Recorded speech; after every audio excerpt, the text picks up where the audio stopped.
Fallen Angels. I chose that title because that's how the issue was framed at the time of the publication of Darwin's book, The Origin of Species. And it hints at a dichotomy between a purely materialistic explanation and an explanation that involves some non-material aspects of human nature. Then in the second meeting, we went over chapters 2, 3, and 4, which review evidence that contradicts the current dominant explanation of human origins, the Darwinian evolutionary explanation. If I'm going to be offering a Vedic alternative or any alternative to Darwin's theory, I thought it would be reasonable to present evidence showing why such an alternative is necessary. So in chapter 2, we reviewed archaeological evidence originally published in my book co-authored with Richard Thompson, Forbidden Archaeology. Then in chapter 3, we reviewed some paleontological evidence for non-human species that don't fit the Darwinian timeline. And in chapter 4, we looked at the evidence for genetics and critically looked at it in terms of how well it supports the Darwinian theory of evolution. And upon analysis, decided that it really doesn't. There's a lot of evidence that contradicts it. So in chapter 5, we began the presentation of the alternative to Darwin's theory. And given that I'm addressing basically a Western audience very much influenced by the ideas of Charles Darwin and his modern followers, I thought I would look at an alternative that had been presented within the Western tradition itself with roots in that culture. And for that purpose, I chose the work of Alfred Russel Wallace, who was, along with Darwin, the co-founder of the theory of natural selection. So I wanted to show that the need for a more spiritual alternative to the mechanistic physicalist ideas of Darwin and his modern followers has roots not just in other cultures, such as the Vedic culture, but within the Western tradition itself. So this chapter of human devolution is based on a paper I presented at the Kentucky State University Institute for Liberal Studies 7th Interdisciplinary Conference on Science and Culture. It was titled Alfred Russel Wallace and the Supernatural. Wallace was a very interesting person. As I mentioned, he was the co-founder of the theory of evolution by natural selection. But what had happened is that Darwin had done research on a voyage that he took on a ship called the Beagle around the world.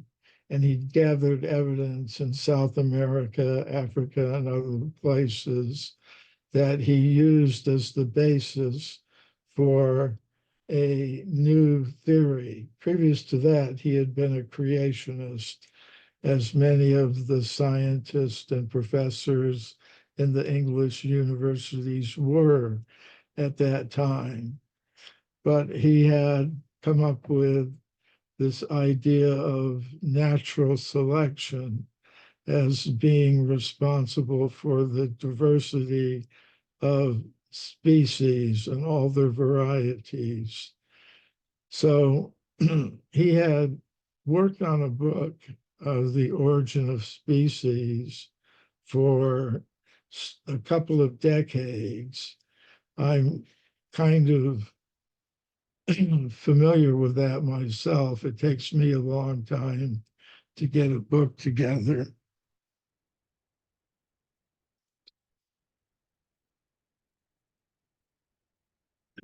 So one day,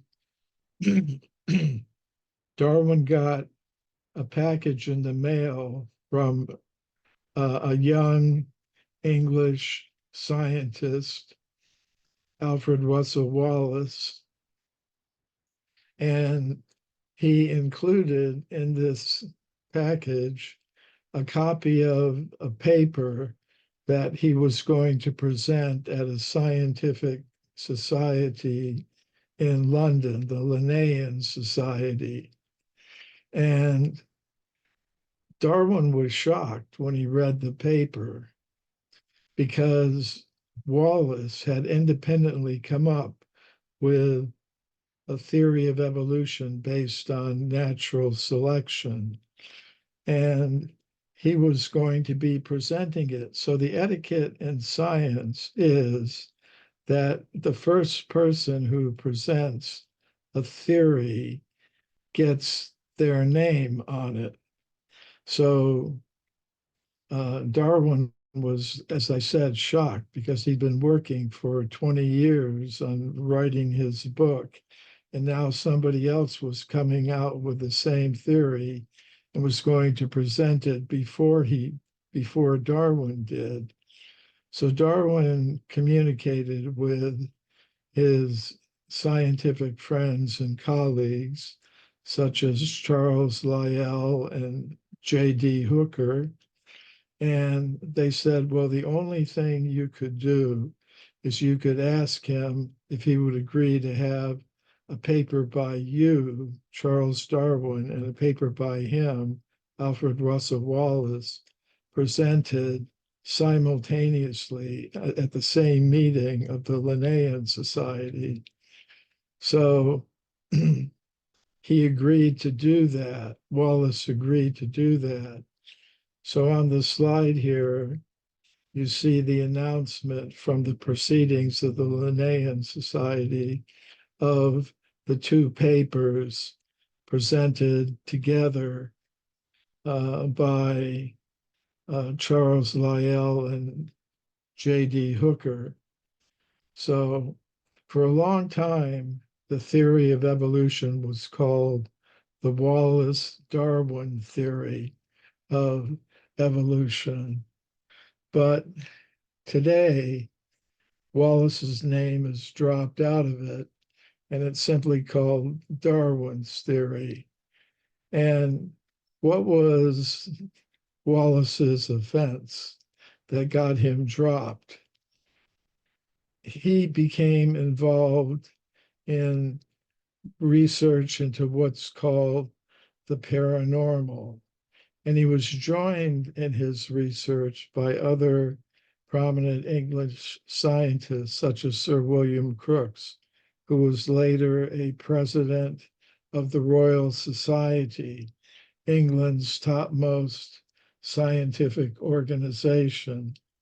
And Crookes and Wallace were investigating mediums. For example, they were investigating a medium named Daniel Dunglass Hume. And he could do some interesting things. He could take an accordion and hold it with one hand with the keyboard down. And under those conditions, he could cause the instrument to play very elaborate tunes. And Wallace and Crookes were both interested in this phenomenon. Uh, Wallace had one time reported seeing Hume drop, release the accordion with the hand he was holding it by, and it was floating by itself in midair, playing very elaborate tunes. So Crookes uh, wanted to do a stricter test of this. So he made an arrangement where he had a cage, and that would prevent Hume from playing any tricks with his other hand, like a magician, or prevent anyone interfering with the accordion. And under these strict conditions, he was still able to cause it to play very elaborate tunes. And as I said, both Hume, both Wallace and Crookes saw the accordion floating by itself in the cage, playing very elaborate tunes. So these are the sort of phenomenon he was investigating. He was also, Wallace was also investigating other cases of psychokinesis. He was investigating cases of spirit communication from spirits of departed persons through mediums to other people. And he also witnessed levitations by Hume under very carefully controlled conditions. And he dared to publish a, this publication, The Scientific Aspect of the Supernatural, in which he documented all of his research and the research of others on very well attested evidence for paranormal phenomena. And he circulated this widely to his fellow scientists. And it's because of this that he got a bad reputation in the world of English science at the time. And Darwin actually wrote to him and said, by getting involved in these sorts of things, you're murdering our child, the theory of evolution. And if there are subtle energies and powers that are connected with the human organism or other living organisms that act in the way that Wallace showed that they acted, that would undermine the physicalist basis for Darwin's theory, and he understood that. So that's why we don't see Wallace's name associated with the theory of evolution anymore. The kinds of conclusions that Wallace reached are consistent with the type of alternative that I am presenting from the Vedic point of view. For example, in this publication, Wallace said, a superior intelligence has guided the development of man in a definite direction and for a special purpose, just as man guides the development of many animal and vegetable forms. In other words, in addition to natural selection, Wallace was arguing for supernatural selection. He said about his worldview, which he called spiritualism, in this publication. The universal teaching of modern spiritualism is that the world and the whole material universe exists for the purpose of developing spiritual beings, that death is simply a transition from material existence to the first grade of spirit life, and that our happiness and the degree of our progress will be wholly dependent upon the use we have made of our faculties and opportunities here.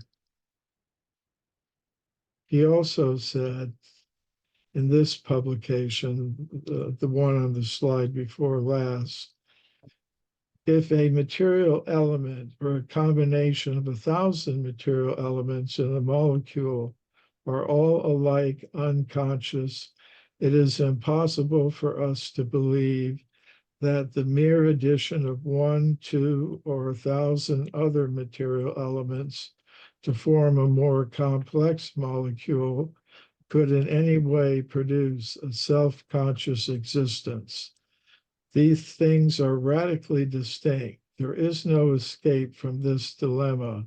Either all matter is conscious, or consciousness is something distinct from matter. And in the latter case, its presence in material forms is a proof of the existence of conscious beings outside of and independent of what we term matter. So these conclusions that he reached as a result of his research in the 19th century are fully compatible with the evidence that is available to us today in the 21st century. Last week, I was at a conference held in Tucson of the science of consciousness.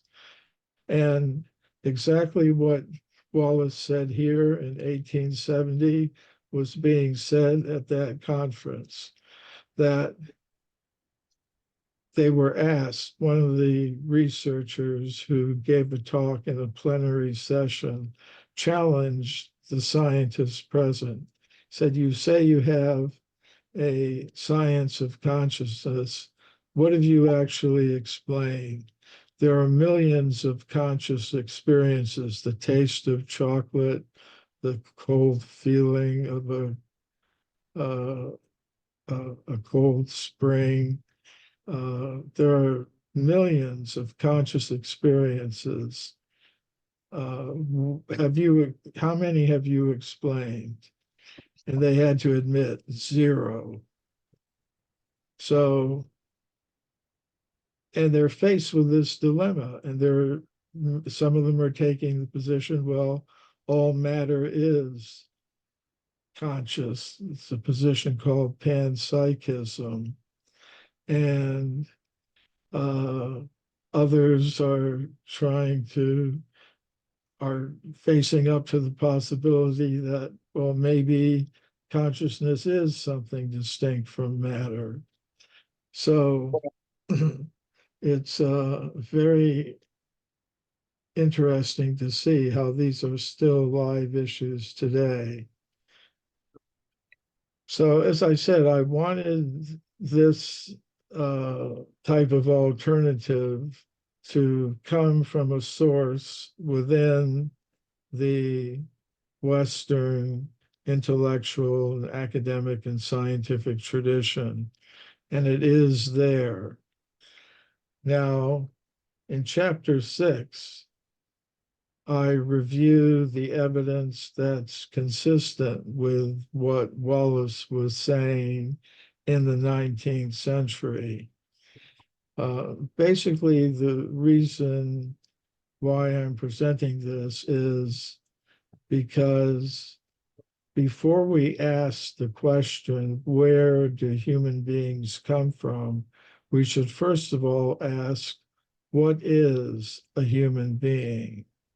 And my answer to that question is, a human being is made of matter, mind, and consciousness, not just the gross material elements, but the subtle mental element and the element of pure consciousness.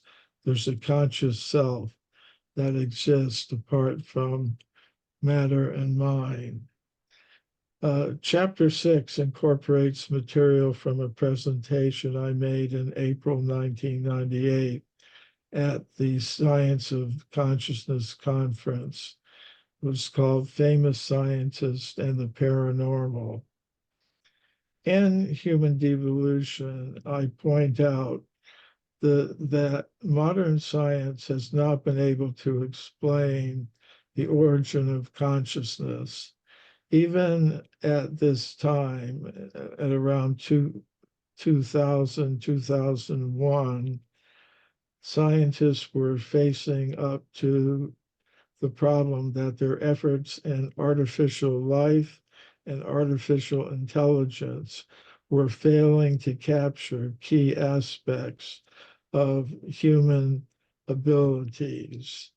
So Rodney Brooks of the Artificial Life Lab at MIT published an interesting paper in Nature, which I cited in this chapter of Human Devolution.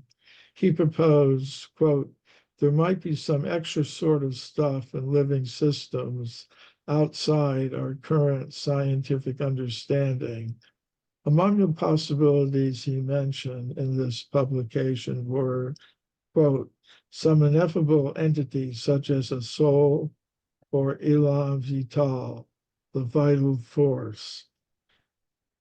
So I believe he's correct. If we're going to talk about human origins, we have to consider not only the ordinary material elements, but some vital force, like the mental force that comes from the subtle mind element that's mentioned in the Sankhya philosophy.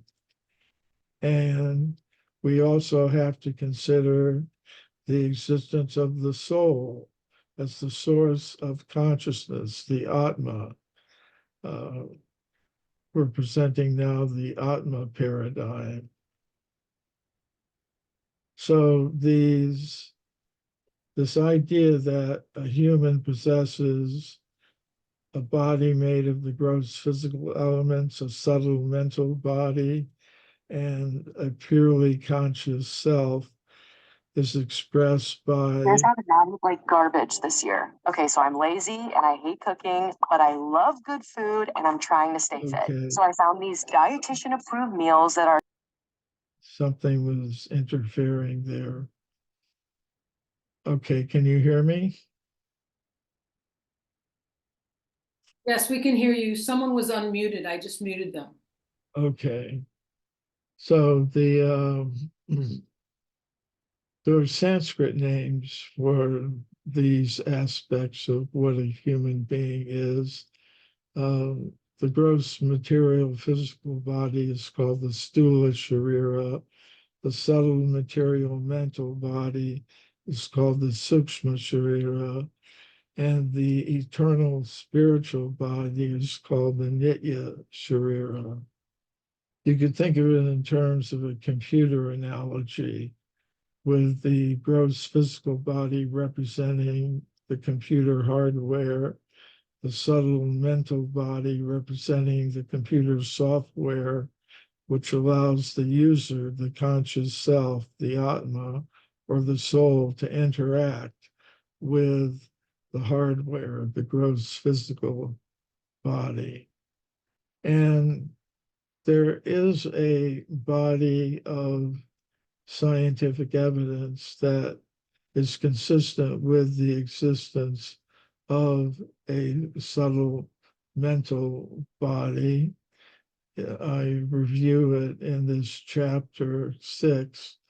It's evidence that's been subjected to what I call the knowledge filtration process, but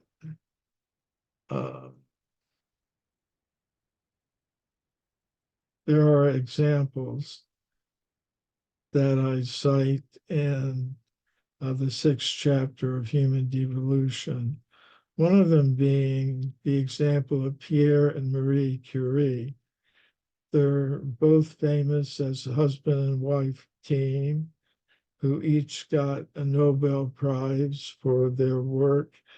Marie Curie is particularly well known as a woman who got a Nobel Prize in physics for her work in discovering radium.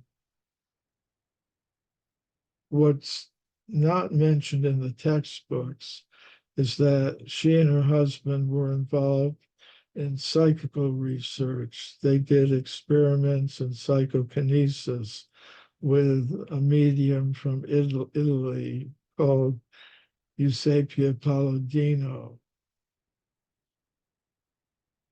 In modern times, such research has continued, research into the effects of the subtle mind element on ordinary matter. For example, at the Princeton Engineering Anomalies Research Group, Robert John and Brenda Dunn did experiments with random event generators, sometimes called random number generators. These machines will generate a genuinely random series of zeros and ones. And if the machine is left to run on its own, it will set a baseline of 50% zeros, 50% ones. John and Dunn recruited volunteers to try to mentally influence the output of these random number generators so that they would generate more ones and zeros or more zeros than ones according to their intentions. So they found they were actually able to do it. They were actually able to get a statistically significant variation from the expected baseline. They also did research in remote viewing.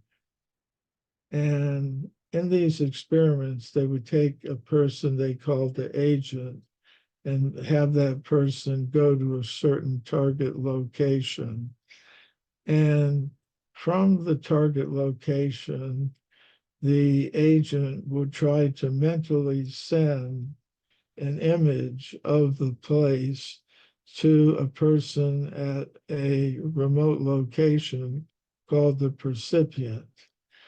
Now, the target location was described by the agent in written form and also by video imagery. And the percipient had to record his or her mental impressions received and try to describe the location where the agent was transmitting mentally the imagery. And in a surprising number of cases, the percipient was able to correctly identify the location of the place. Typically, what happened is that the percipient, after the session, was shown 4 pictures, 4 photographs of different locations. And one of the 4 was the actual location the agent was at. So if there's no paranormal effect, the percipient should be choosing the correct image 25% of the time, 1 out of 4, if it's just by chance. But they found that the percipients were able to select the correct image at a far greater rate. So one of the researchers I referred to in chapter 6 of Human Devolution is Stefan Schwartz.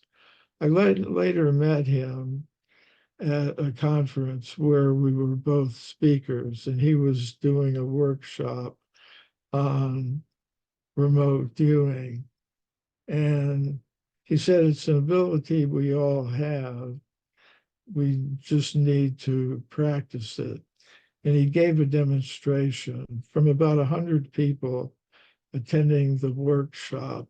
He selected 3 of them and told them to go anywhere in the city of Montreal, which is the city where the conference was being held, and drive, within a 15-minute driving radius, drive to a place.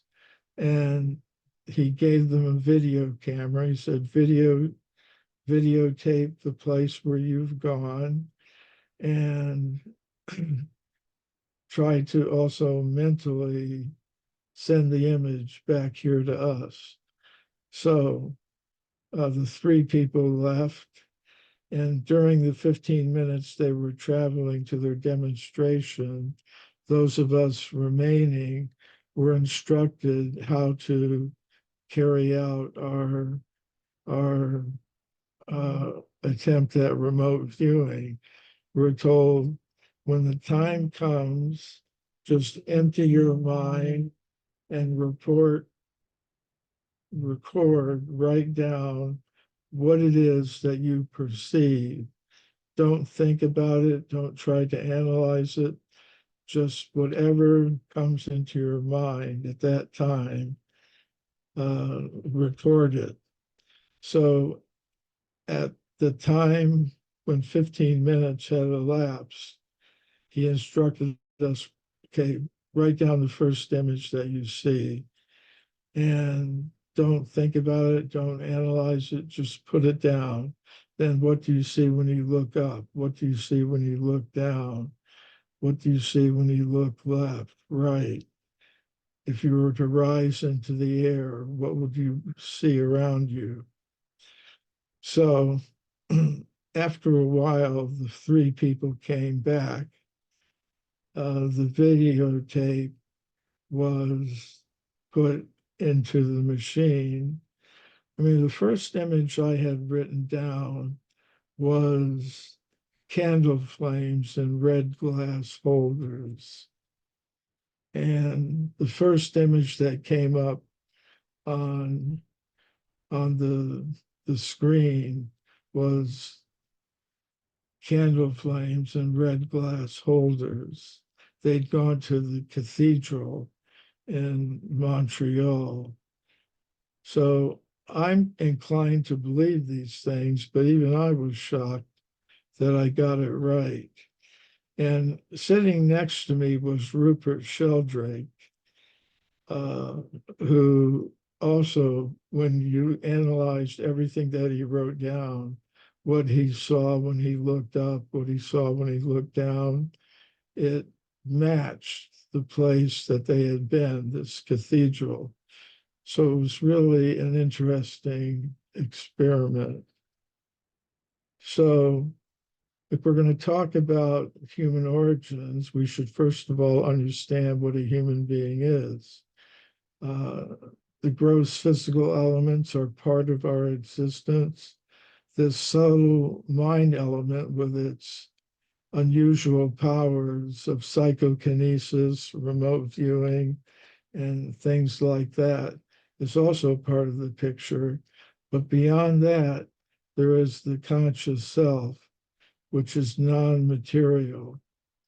And there is evidence for that as well, that I cited in the 6th chapter of Human Devolution.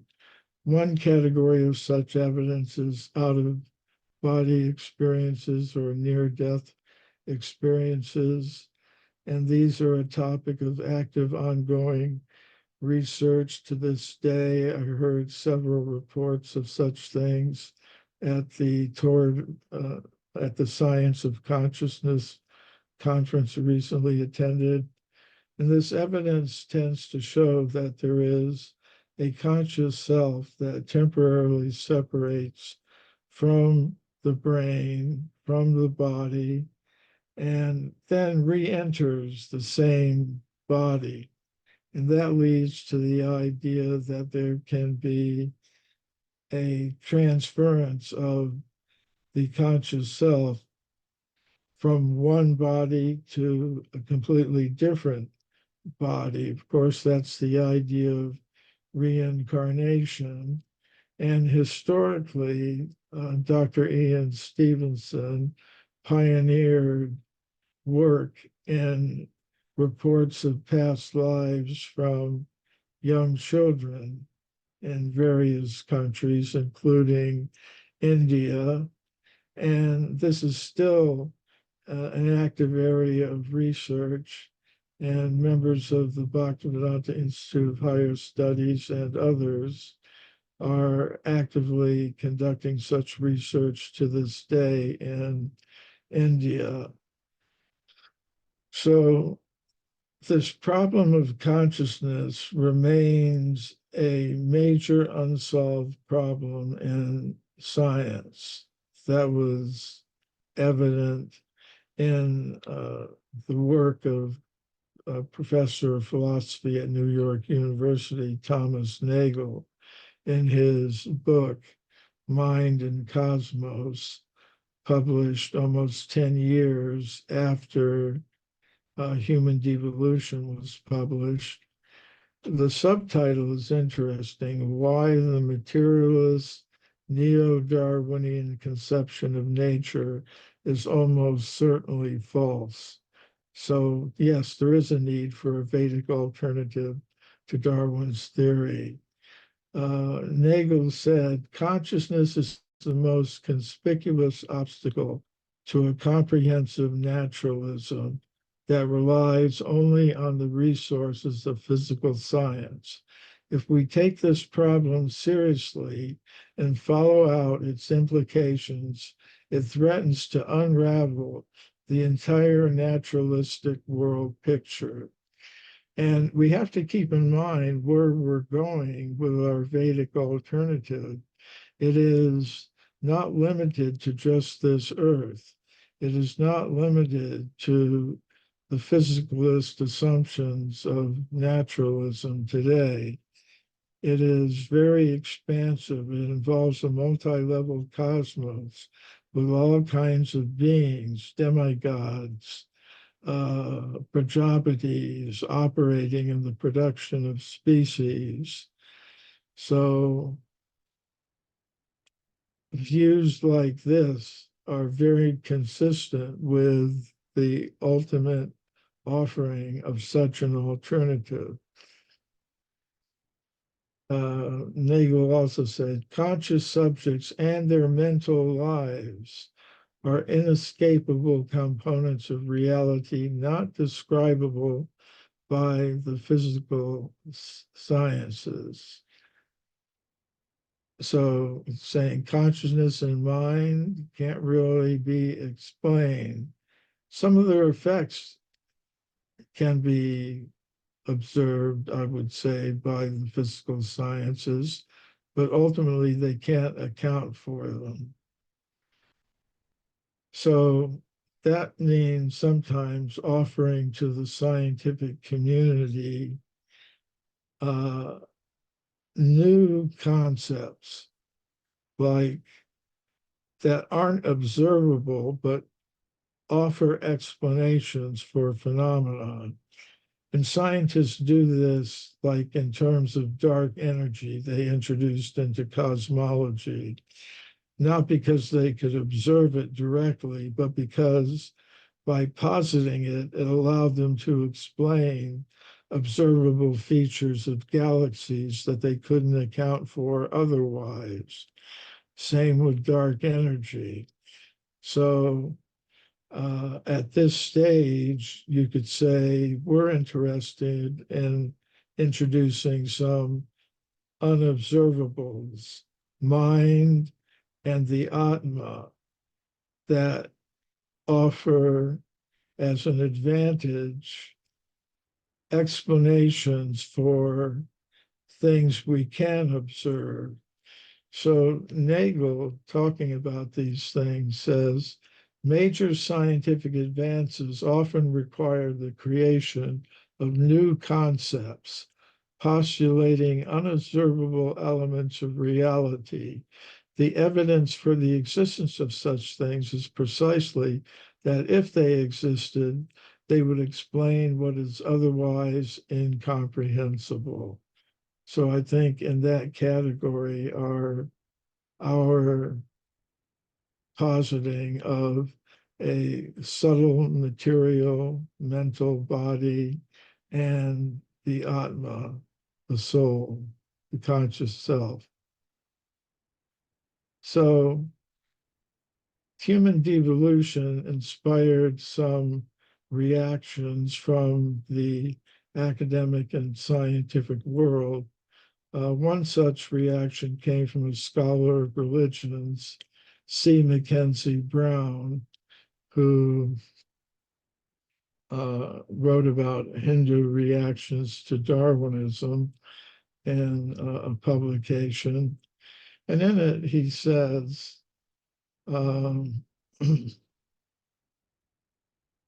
far better informed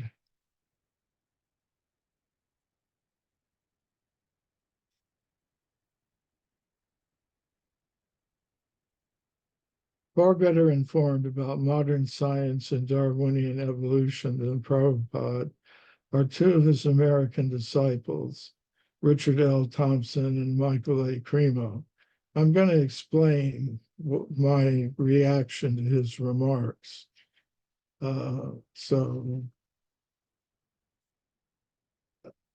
He goes on to say, these two spokesmen for a scientific version of Vedic creationism steer clear of the disparaging remarks about scientists that Prabhupada indulged in, while affirming that the Vedic worldview represents true science, the higher dimensional science of divine consciousness. Yet they avoid the frequent references to Vedic scriptures, typical of their master, in arguing for the unscientific nature of Darwinian evolution. Now, there's a reason why I and perhaps Sadhguru Prabhu, Richard L. Thompson, gave him that impression. It's not because we think we're better than Srila Prabhupada and know more than he did, but he had specifically asked his scientifically trained disciples to present things to scientists in scientific terms. He said in a conversation with that took place in October 1973 in Vrindavan, if these boys in their scientific language they try to convince, that would be more effective. We are generally speaking that water has come from Krishna or the earth has come from Krishna. That may be blind, but if it's scientifically presented how it has come from Krishna, then they cannot refute so easily. So he's saying that, yes, on the basis of Shastra, giving Shastric evidence, we may say water has come from Krishna, which is the fact. But if it's presented scientifically, how water has come into existence in a way that's consistent with the Shastric statements, it's more convincing, he said. So we're simply following Srila Prabhupada's direction to his scientifically trained disciples to do that. He also said, in a lecture in Montreal in 1968. Religion without philosophical basis, without scientific basis, is sentiment. That religion based on philosophy and science, that is right. So yes, we are presenting ideas in terms of scientific evidence and philosophical reasoning. And that evidence happens to be consistent with the Vedic account, at least in my case. I'm not concealing the Vedic roots of my point of view, but as C. Mackenzie Brown noted, it's not that I'm quoting Sanskrit verses on every page of the book Human Devolution. What I'm trying to do is express in the language of the audience that I'm attempting to influence, expressing things in language they will understand and appreciate, and without attacking them, asking them to consider alternatives on the basis of scientific considerations and philosophical considerations. And Srila Prabhupada says that's the way to do it for intelligent people. So C. Mackenzie Brown went on to say, instead of, as he was mentioning, quoting Shastra so much, instead they offer a new model of evolution drawing upon empirical data that turns Darwinism upside down. This new model has certain resonances with the broad notion of involution encountered in Vivekananda and Aurobindo, and often employs, quote, evolutionary language, but is fundamentally opposed to Darwinian evolution, in which consciousness is something that emerges from insentient matter. Thompson refers to this model as inverse evolution and Cremo as devolution. So this is one example of the contemporary impact that the publication of this work engendered. I'll also mention in terms of chapter 5, the chapter about Alfred Russel Wallace. After Human Devolution was published, a scholar at an American university, who I'm not going to name because I don't have his permission to do it, but a prominent scholar was putting together a book to be published by an academic publisher on the life of Alfred Russel Wallace.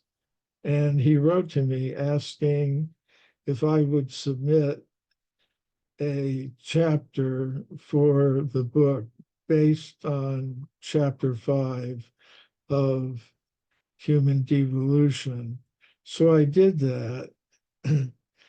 But although he wanted it in the book, the editors of the publishing company, prominent academic publisher, told him they wouldn't accept it if if he included that chapter, they wouldn't accept the whole book. So he apologized. But sometimes things like that happen. Another interesting thing that happened in terms of the book was a scholar, an anthropologist at a major East Coast university, wrote to me after he got his personal copy of Human Devolution. He said, if I'd known about this book earlier, I would have ordered 25 copies for my graduate seminar on evolution. So, but he said, short of that, I can invite you to give a keynote address at the Society for the Anthropology of Consciousness meeting that it would be held at a major East Coast university. And that's a branch of the American Anthropological Association. So I did go there and give a keynote talk on evolution to the Society for the Anthropology of Consciousness, which is, I think, an organization we should consider attending the meetings of.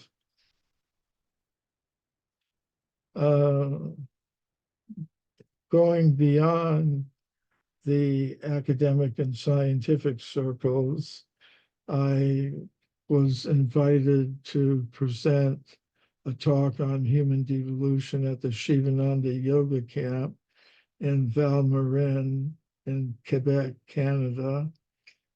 And, they have lots of yogis there doing headstands and all, shoulder stands. So I gave a talk there called, it's kind of cut off on the top, but it says evolution, devolution, and re-evolution, a cosmos in which yoga makes sense.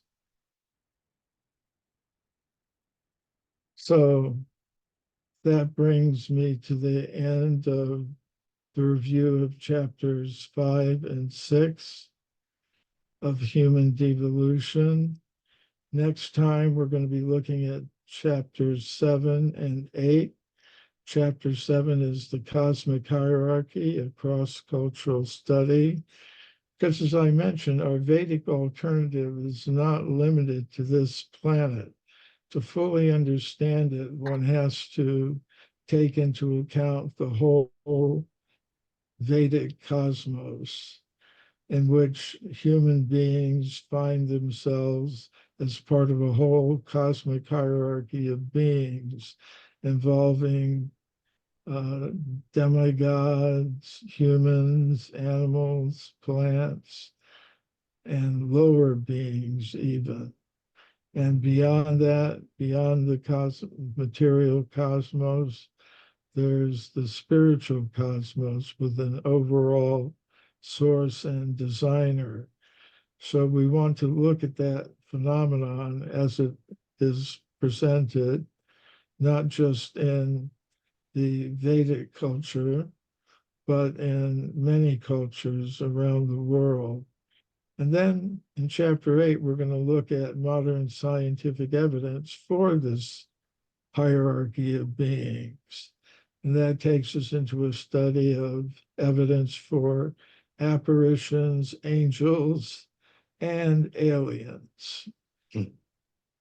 So, very exciting chapters to look forward to next time, 2 weeks from now. Again, here are some of my books and a special offer for 5 of them, 5 of my principal works.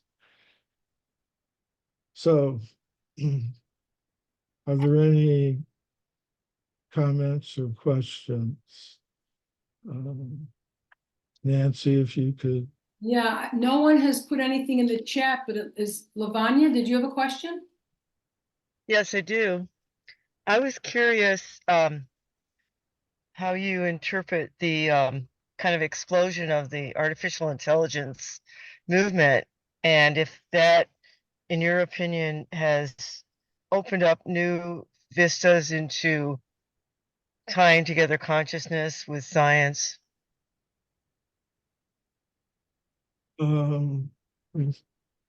Well, at this conference on science of consciousness, there was an interesting presentation by Susan Schneider, who studies these things from the standpoint of philosophy and science.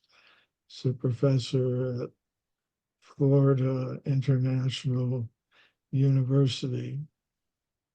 She presented a pretty dystopian view of it that is entangling us in what she calls the global brain. Now there are different social media platforms, but what she was proposing is that with the growth of artificial intelligence, which is able to take huge amounts of data from a variety of sources and analyze it and put it together, put everything together from all of these sources. She's saying that there's a possibility that all of that information and data from all of these different sources can be pulled together. And she's saying maybe this is even being done now by some corporation or some government agency that would give whoever's in control of this system the ability to monitor and influence anyone who's connected to that system through the internet, through all the various social media platforms, not just individual ones, but all of them put together. Artificial intelligence has the ability to do that. And she painted a pretty dystopian picture of what the future might be like, especially for those who are connected to the web, to this, what she called global brain, not just by opening a computer window, but by wearing smartwatches or having implanted in them digital chips. So she said, this is what's coming down the road. It's coming faster than you might believe, and it may, in fact, already be operating behind the scenes. So she was calling for people to be aware of this and said now is the time, if there ever was a time, to inquire about it and perhaps put some regulatory controls in effect.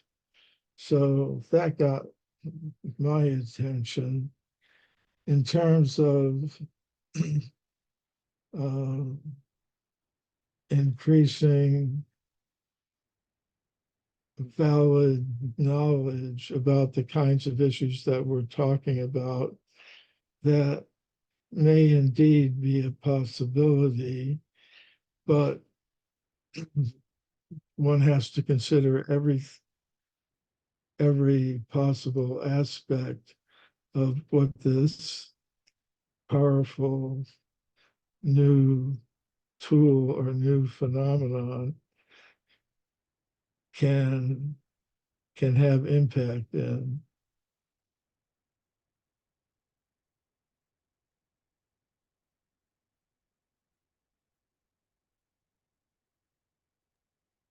So your take is that it it can serve the AI movement in one sense is creating less consciousness in humanity. Well, the effect, according to Susan Schneider, is that you become a node in the global brain. And she pointed out that, maybe 10 years ago, people were talking about the global brain and being part of the global brain as something positive, as in many ways the internet was characterized when it first came out.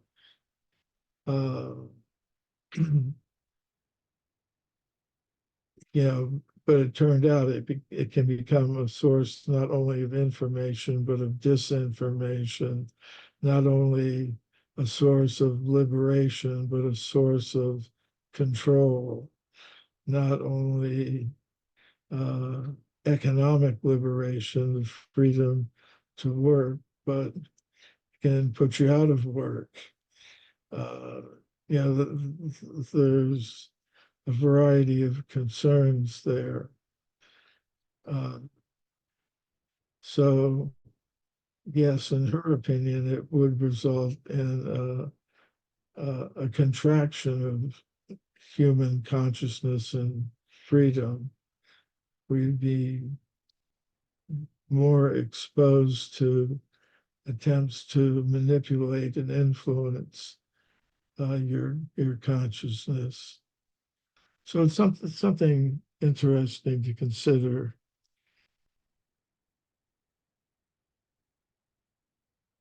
Okay. I had a question, Michael.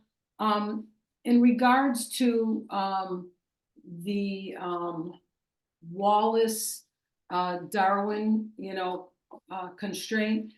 Did you come across anything in your research that during that time period, mid 1800s, during the oppression of India by England, that there was either in the English science community or the English government that they offered a prize or an award for the science community to write something to refute the Vedic version of human origin?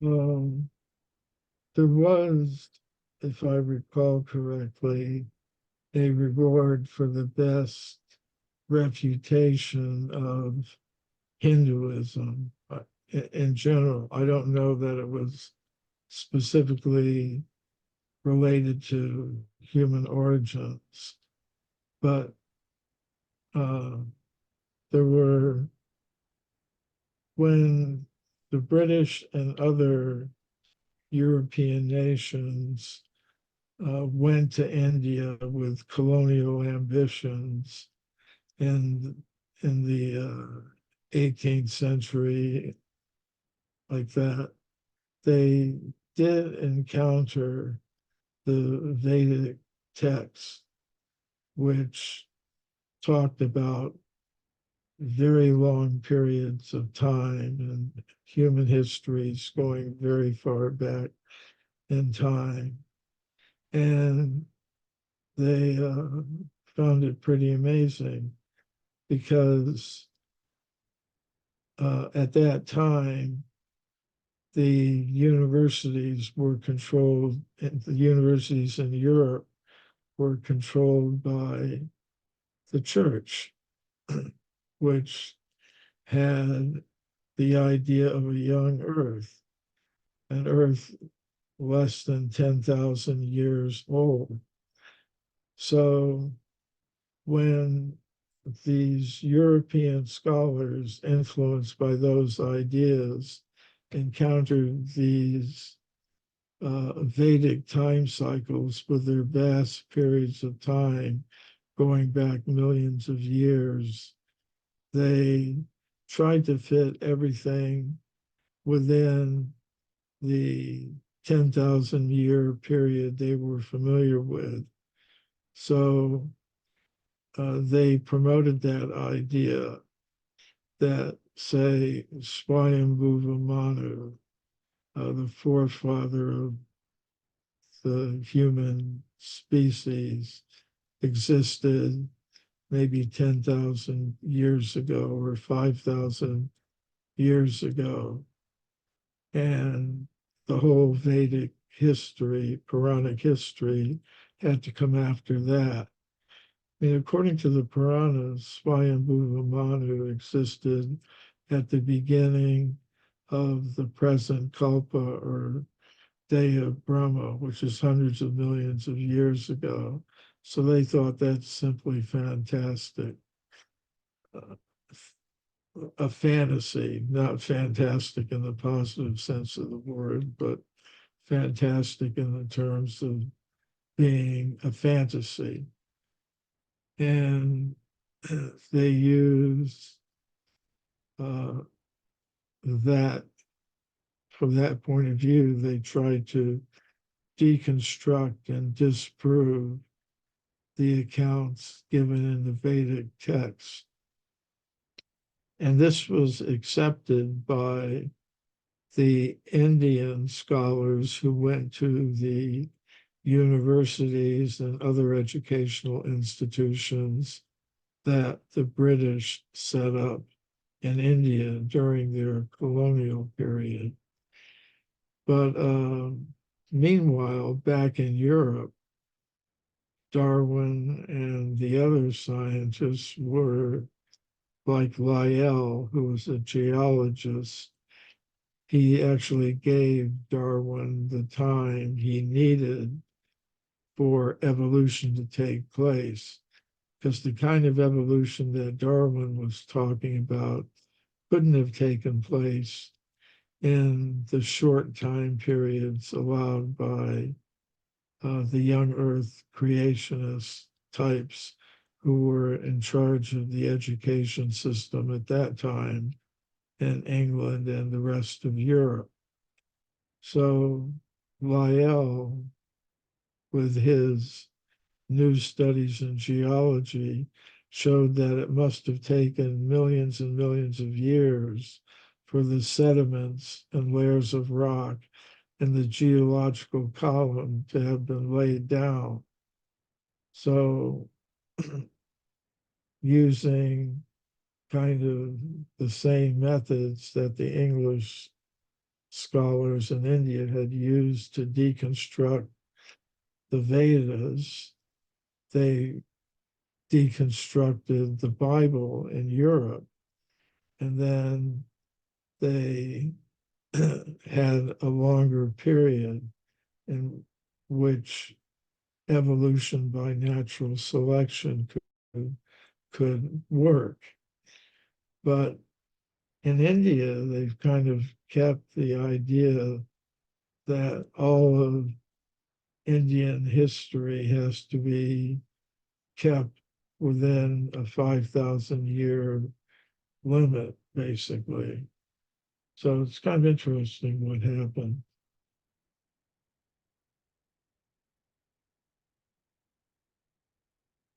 Okay. So if there's nothing else, then I'll see everyone in 2 weeks when we go over chapters 7 and 8 of Human Devolution, looking at the text, its impact, and current relevance. Thank you. So thank you. Thank you so much to everyone who's joined us. And again, thank you, Michael, for your meticulous research and Vedic perspective on human origins. And like Michael said, please visit the Bhaktivedanta Institute for Higher Studies website for the information on the next event. So thank you, everyone, for joining us, and we'll see you next time. We're going to resume. Okay. So here we go. So good afternoon, everyone. My name is Nancy DeLuca Stemple, and I'm the Executive Director of the Learning Community International, and it's my honor to be your host today. A warm welcome to everyone who's gathered, and I especially want to express our gratitude to our speaker, Michael Cremo. Many of you know Michael Cremo has spoken and presented at universities and conferences around the world. He is a member of the World Archaeological Congress and the European Association of Archaeologists, as well as an associate member of the Bhaktivedanta Institute for Higher Studies. Michael has authored many books, and our focus today is on his book, Human Devolution. Today is the third session covering chapters 5 and 6 of his lecture series, Human Devolution, a Vedic alternative to Darwin's theory. If we didn't evolve from apes, then where did we come from? Human devolution is Michael Cremo's definitive answer to this question. So without further delay, we'll get started with the presentation, followed by your questions and answers. So please put your questions in the chat or raise your hand and we can acknowledge you to discuss with Michael Cremo.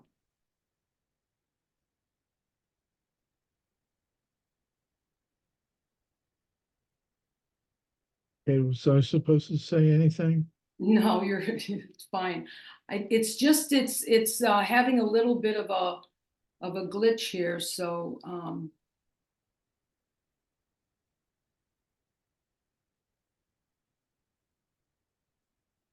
but I think we can end there, Michael.